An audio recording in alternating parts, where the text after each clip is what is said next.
Topic है hydrogenation of double और and triple bond. ठीक है, तो इसमें हम सबसे पहले देखेंगे डबल बॉन्ड पे, मतलब एल्कीन्स पे हाइड्रोजनेशन रिएक्शन कैसे होता है।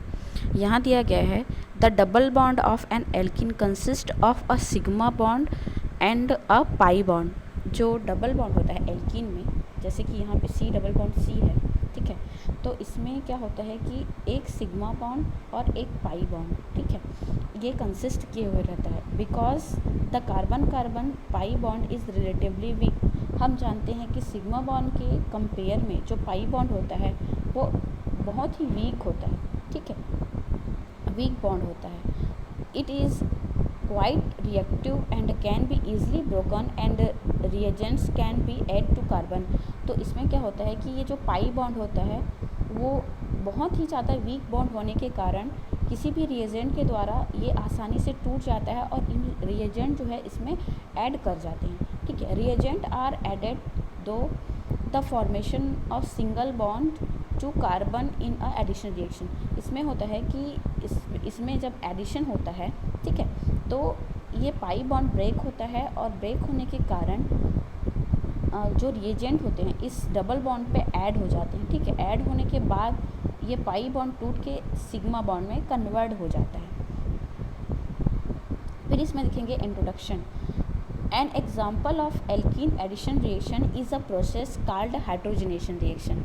इसमें हम एल्कीन का एक एडिशन रिएक्शन के बारे में पढ़ेंगे जिसका नाम है हाइड्रोजनेशन रिएक्शन। हाइड्रोजनेशन रिएक्शन इसके नाम से ही स्पष्ट हो रहा है कि इसमें हाइड्रोजन का एडिशन होता है, हाइड्रोजनेशन रिएक्शन, और यही रिएक्शन एल्कीन में हाइड्रोजन का एडिशन ही हाइड्रोजनेशन रिएक्शन कहलाता है।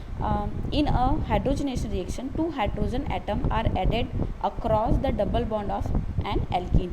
इसमें क्या है कि दो हाइड्रोजन एटम जो होते हैं इस एल्कीन में दो हाइड्रोजन एटम ऐड होते हैं और इस एल्कीन के डबल बॉन्ड पे क्या होते हैं, ऐड होते हैं, ठीक है, इनका एडिशन होता है। जैसे आप इस रिएक्शन में आप देख सकते हैं, ठीक है, ये जो दो हाइड्रोजन है वो क्या हो रहा है, इस एल्कीन पे ऐड होके इस तरीके का एक एल्केन कंपाउंड बना रहा है। फिर आगे है resultant in a saturated alkene, और ये इस हाइड्रोजन इस डबल बॉन्ड पे ऐड होके हमको एक एथेन मॉलिक्यूल या एल्केन मॉलिक्यूल हमको देता है।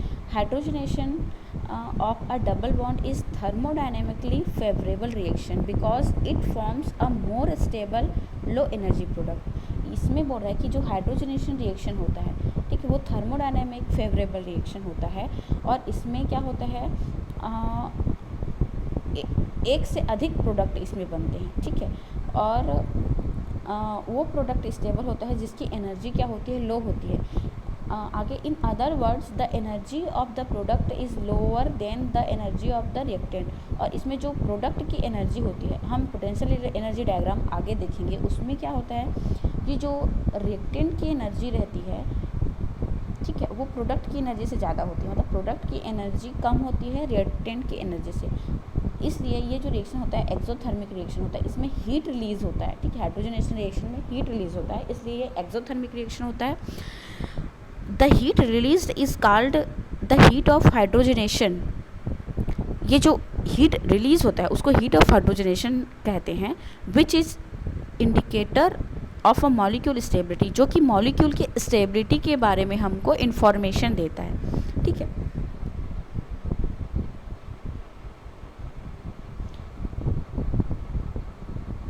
हाँ, यहाँ पे मैंने आपको पोटेंशियल एनर्जी डायग्राम में शो कर दे रही हूँ क्योंकि इसमें हम लोग पढ़े हैं अभी भी कि जो ये रिएक्टेंट है एल्कीन, ठीक है, और इस पे हाइड्रोजन का क्या हो रहा है, एडिशन हो रहा है। एडिशन करके एक ट्रांजिशन स्टेट का फॉर्मेशन करता है, ठीक है, एक ट्रांजिशन स्टेट, यहाँ पे एक ट्रांजिशन स्टेट फॉर्म किया, ठीक है। उसके बाद क्या होता है कि ये तुरंत ही ट्रांजिशन स्टेट तो अनस्टेबल होता है, तुरंत ही अपनी एनर्जी गिरा के प्रोडक्ट में कन्वर्ट हो जाता है, ठीक है। और यहाँ पे दो एक्टिवेशन एनर्जी दिख रही है, ये जो ऊपर वाला है, ठीक है, ऊपर वाला जो ग्राफ है वो बिना किसी कैटलिस्ट के प्रेजेंस में हुआ है, और जब अगर इसमें हम कैटलिस्ट ले लें तो उसकी एक्टिवेशन एनर्जी लो हो जाती है और रिएक्शन बहुत आसानी से होता है। तो यहाँ पे दो एनर्जी है, एक E A1 जो है activation energy of catalyse reaction, मतलब कैटालाइज्ड के प्रेजेंस में अगर ये हाइड्रोजनेशन रिएक्शन होता है तो तब की कंडीशन में ये एक्टिवेशन एनर्जी है। और EA2 जब activation energy of uncatalysed reaction, मतलब ये एक्टिवेशन एनर्जी है जब बिना कैटालिस्ट के प्रेजेंस में ये रिएक्शन होता है, ठीक है। तो इस तरीके से एक पोटेंशियल एनर्जी डायग्राम के थ्रू हमने बता दिया। हमने पढ़ा था कि इसमें स्टेबल प्रोडक्ट बनता है। स्टेबल प्रोडक्ट बनने के कारण प्रोडक्ट की जो पोटेंशियल एनर्जी रहती है, ठीक है, एनर्जी वो लो होती है रिएक्टेंट की, जैसे आप इस पोटेंशियल एनर्जी डायग्राम में देख के समझ सकते हैं, ठीक है। हम पढ़ेंगे हाइड्रोजनेशन ऑफ साइक्लोहेक्सेन। साइक्लोहेक्सेन में भी हम हाइड्रोजनेशन रिएक्शन के बारे में यहाँ पे पढ़ेंगे। इसमें ये although the hydrogenation of alkene is a thermodynamic favourable reaction, it will not produce without the addition of a catalyst. मतलब ये जो हाइड्रोजनेशन रिएक्शन होता है वो थर्मोडायनेमिकली फेवरेबल रिएक्शन तो है, it will not proceed without the addition of a catalyst, और ये बिना किसी कैटलिस्ट के प्रेजेंस में होना संभव नहीं है, मतलब होगा ही नहीं, उसके अब्सेंस में, कैटलिस्ट के अब्सेंस में ये रिएक्शन नहीं हो सकता। इसमें हम हाइड्रोजनेशन रिएक्शन में जो कैटलिस्ट हैं वो कौन कौन से कैटलिस्ट यूज़ कर सकते हैं इसमें अभी बता रहे हैं। Common catalyst are used are insoluble metal such as palladium in the form PDC, एक आपका कैटलिस्ट है PDC, ठीक है। Platinum in the form of PtO2 platinum oxide, and nickel in a form of RNA, इसको बोलते हैं Raney nickel, with the presence of metal catalyst, ठीक है, या कोई भी आपका मेटल के प्रेजेंस में कैटलिस्ट हो सकता है, ठीक है। The hydrogen bond in H2 cleave and each hydrogen attack to the metal catalyst surface forming metal hydrogen bond. ये मैकेनिज्म को बता रहा है, ठीक है। एक तरीके से यहाँ पे हम देख सकते हैं कैटलिस्ट में हम उन ऊपर में मैंने जो भी पढ़ा उन कैटलिस्ट को हम यूज़ कर सकते हैं, ठीक है। अब जो हाइड्रोजन है वो क्या होता है, इसका मैकेनिज़्म है कैटालिटिक हाइड्रोजनेशन का, कि जो पहले तो हाइड्रोजन है वो क्या होता है, जैसे ही इसमें रिएक्शन स्टार्ट होता है और इसमें जो भी आपका कैटलिस्ट है, ठीक है, या तो मेटल है, ठीक है, मेटल के प्रेजेंस में अगर हो रहा है तो मेटल, तो ये क्या होता है कि सबसे पहले रिएक्टेंट में ऐड होने से पहले ये क्या होता है, ये जो आपका हाइड्रोजन है, ठीक है, इसको H बॉन्ड H से मैं शो कर रही हूँ, ये क्या होता है कि पहले ये जो H बॉन्ड होता है वो ब्रेक होता है, ठीक है। ब्रेक होने के कारण ये जो मेटल का जो सरफेस होता है, ठीक है, मेटल जो हम कैटलिस्ट के रूप में हम उसको ले रहे हैं उस मेटल को, उसमें क्या होता है ये बॉन्ड ब्रेक हुआ H बॉन्ड। अब H बॉन्ड टूटने के बाद ये जो H है वो इस मेटल सरफेस पे क्या होता है, ऐड हो जाता है, ठीक है। इस तरीके से अगर ये मेटल सरफेस है तो हाइड्रोजन इस तरीके से इसमें ऐड हो गया और यहाँ पे जो H बॉन्ड है वो क्या हुआ, क्लीव हो गया, ठीक है। इसी मैकेनिज्म को यहाँ पे बता रहे हैं। और ऐड होने के बाद जैसे आप इसमें डायग्राम में भी देख सकते हैं, ठीक है, यहाँ पे क्या हुआ, hydrogen atom attach to the metal catalyst surface, जैसे यहाँ पे जो H है देख रहे हैं आप, ठीक है, ये जो H है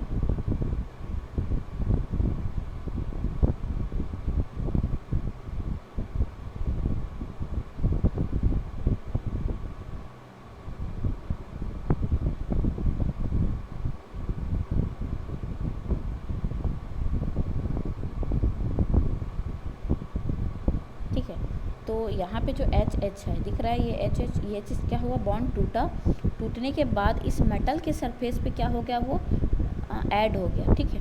ऐड होने के बाद हमको क्या प्राप्त हुआ, मेटल हाइड्राइड जो भी बॉन्ड है या मेटल, यहाँ पे ये मेटल हाइड्रोजन बॉन्ड, ठीक है, मेटल हाइड्रोजन बॉन्ड हमको क्या हो गया, यहाँ पे मिल गया।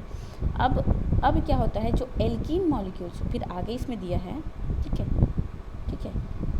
The metal catalyst also absorb the alkene into its surface. अब जो वो मेटल कैटलिस्ट होता है, ठीक है, वो हाइड्रोजन को एब्जॉर्ब तो करता ही है, साथ ही साथ क्या करता है, एल्किन मॉलिक्यूल्स भी उसके सरफेस पे, मेटल के सरफेस पे क्या होते हैं, एब्जॉर्ब हो जाते हैं। ठीक है, एब्जॉर्ब हुए।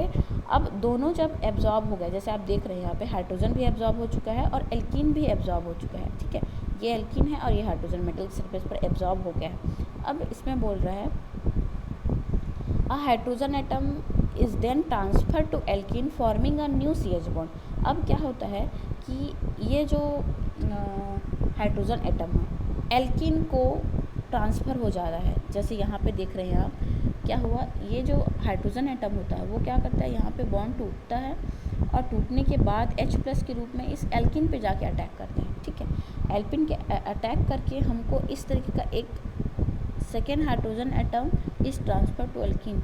ठीक है, पहला हाइड्रोजन एटम ट्रांसफ़र हुआ। ठीक है, उसके बाद सेकेंड हाइड्रोजन एटम ट्रांसफ़र होता है। ठीक है, एक के बाद एक हाइड्रोजन एटम क्या होते हैं, ट्रांसफ़र होते हैं। 2 हाइड्रोजन एटम ट्रांसफ़र, क्योंकि एक डबल बॉन्ड को रिड्यूस करने के लिए 2 हाइड्रोजन की ज़रूरत होती है। इसलिए अल्टरनेट एक के बाद एक हाइड्रोजन एटम क्या होते हैं, एल्किन को ट्रांसफ़र होने लगते हैं और ट्रांसफ़र होने के बाद वो इस तरीके का हमको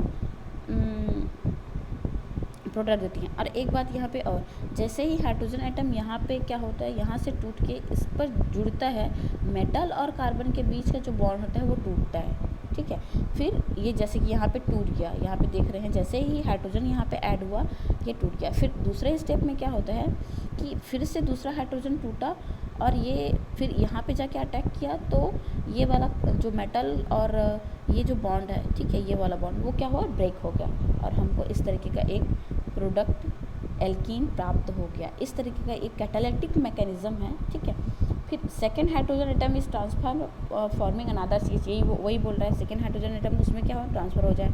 eight this point 2 hydrogen have added to the carbon across the double bond. Double bond पे 2 हाइड्रोजन एटम क्या हुए, ऐड हो गए। Because of the physical arrangement of the alkene are hydrogens on flat metal catalyst surface, the 2 hydrogen must add to the same phase of double bonds। Double bond के same phase पे उसका addition होता है, displayed cylinder, मतलब ये जो addition हो रहा है, ठीक है, क्योंकि दोनों एक ही डायरेक्शन में ऐड हो रहा है।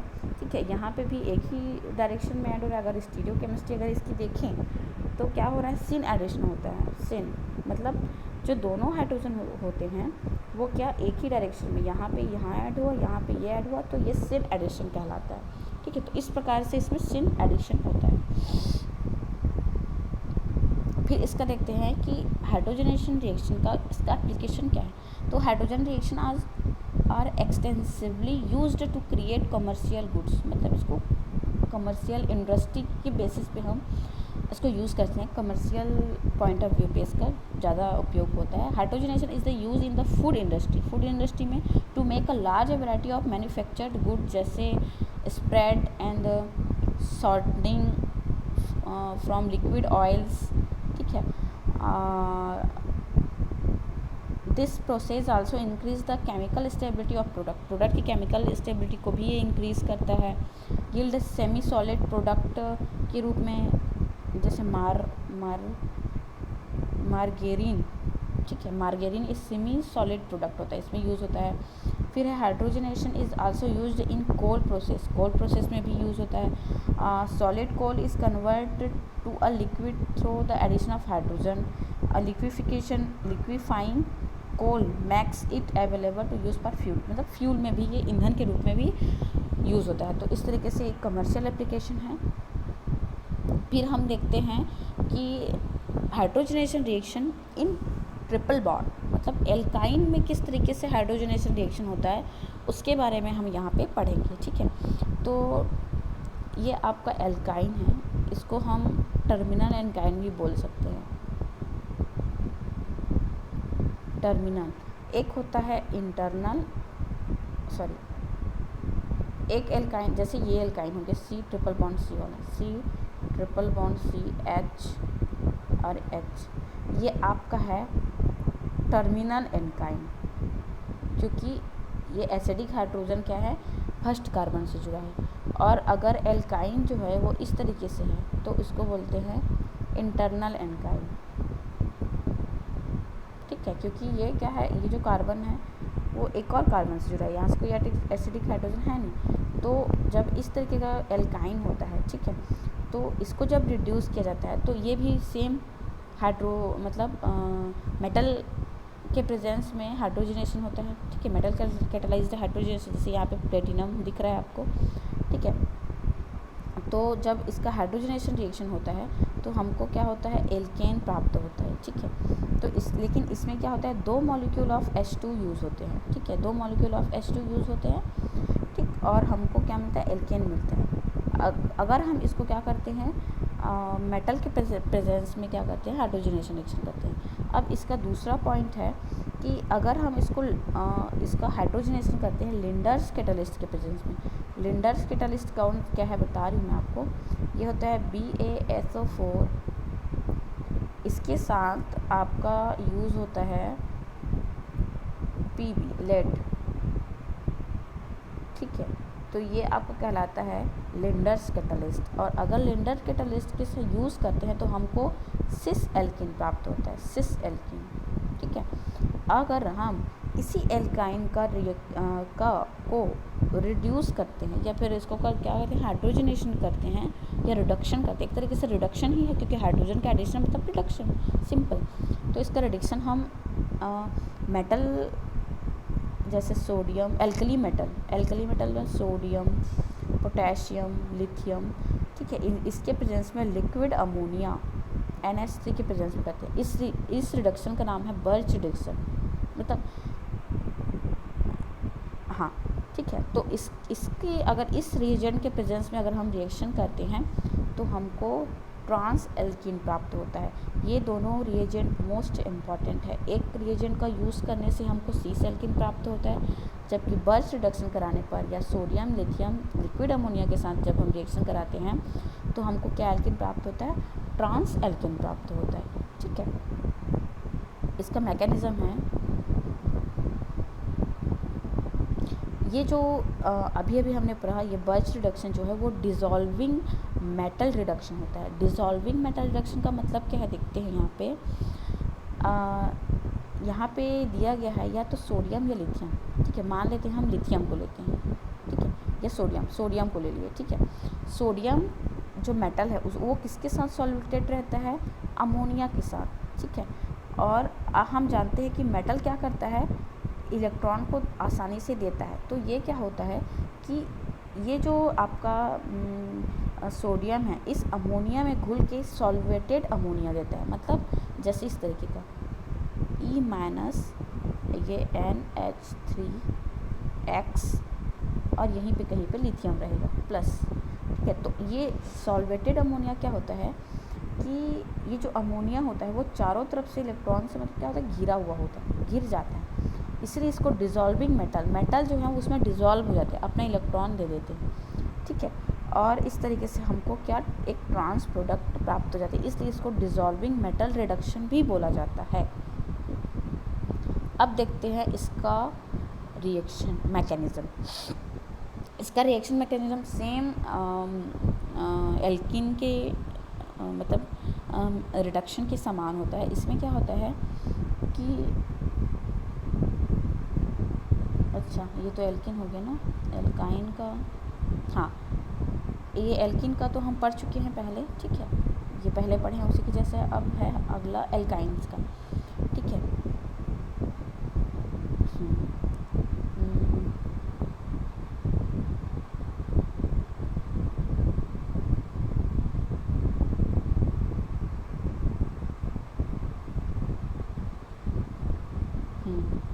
यहाँ पे देखें हैं हम कि जो मेटल है, ठीक है, वो इस एल्काइन में क्या करेगा, सबसे पहले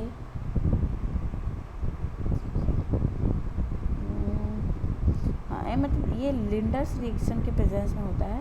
और ये जो लिंडर्स रिएजेंट होता है BaSO4 और Pb, ये बहुत ही लेज़ी होता है, मतलब धीरे से ये क्या होता है, रिएक्शन करता है और हमको सिस एल्कीन प्राप्त होता है, ठीक है। एल्काइन का जब रिएक्शन होता है तो हमको सिस एल्कीन प्राप्त होता है, ठीक है। डिज़ोल्विंग, हाँ, ये हो गया। अब देखते हैं इसका मैकेनिज़्म। ये डिज़ोल्विंग क्या पढ़े हम, डिज़ोल्विंग मेटल रिडक्शन, ठीक है, जो बर्च रिडक्शन है बोल रही हूँ उसी का है। उसमें क्या होता है कि जो सोडियम होता है वो अपना एक इलेक्ट्रॉन दे देता है, जिसके कारण यहाँ पे ऑड इलेक्ट्रॉन, सोडियम पे ऑड इलेक्ट्रॉन मिल जाता है। अब ये क्या करता है, ये जो सोडियम होता है वो इस एल्काइन पे अटैक करता है, तो यहाँ पे भी क्या होगा, एक इलेक्ट्रॉन यहाँ कट गया, एक इलेक्ट्रॉन इधर आ गया, मतलब इस कार्बन पे एक रेडिकल, इस कार्बन पे एक रेडिकल आके जुड़ गया। अब ये जो आपका सोडियम जो है, ठीक है, सोडियम अपना इलेक्ट्रॉन किसको देता है, इसको दे दिया, ठीक है, इस कार्बन को अपना एक इलेक्ट्रॉन दे देता है ऐसा, और ख़ुद क्या करता है, अलग अलग में टूट जाता है। तो ये जो आपका डिज़ोल्विंग मेटल रिडक्शन होता है वो क्या होता है, फ्री रेडिकल बेस्ड रिएक्शन होता है, फ्री रेडिकल मैकेनिज्म को ये फॉलो करता है, ठीक है। तो हमको एक फ्री रेडिकल प्राप्त होता है इस तरीके का, यहाँ पे फ्री रेडिकल है और यहाँ पे एक इलेक्ट्रॉन और एक फ्री रेडिकल, इसी कारण यहाँ पे नेगेटिव चार्ज आ जाता है, ठीक है।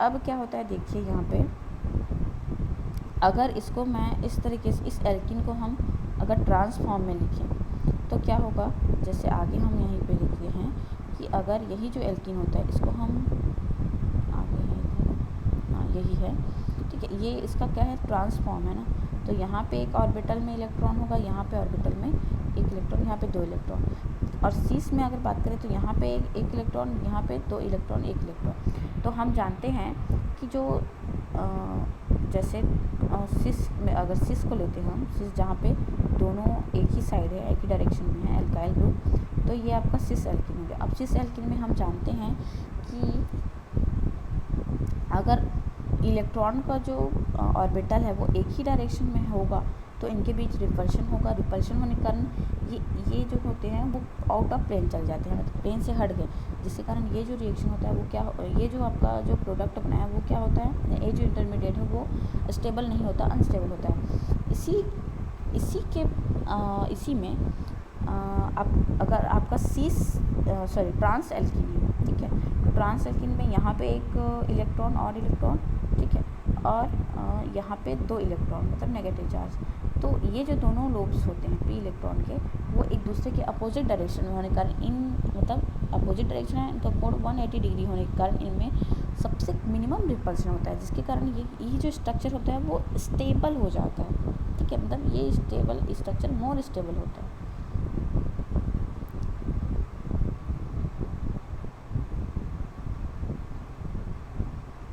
हाँ, अब इस मोर स्टेबल स्ट्रक्चर में क्या होता है, अब इसमें जो अमोनिया बचा हुआ है वो यहाँ पे ऐड होता है, ठीक है। अब ये क्या करता है कि अमोनिया पे 3 हाइड्रोजन प्रेजेंट है, उसमें से एक हाइड्रोजन क्या होता है, H+ के रूप में अब ये नेगेटिव आयन हो गया, मतलब, और ये H+ हो गया, इलेक्ट्रोफाइल की तरह काम करेगा, न्यूक्लियोफाइल की तरह आके यहाँ पे जुड़ जाता है हाइड्रोजन, जैसे यहाँ पे जुड़ गया, ठीक है। तो ये जो नेगेटिव चार्ज आयन होता है वो इस हाइड्रोजन के साथ बॉन्ड बना के जुड़ गया इस प्रकार से H, ठीक है।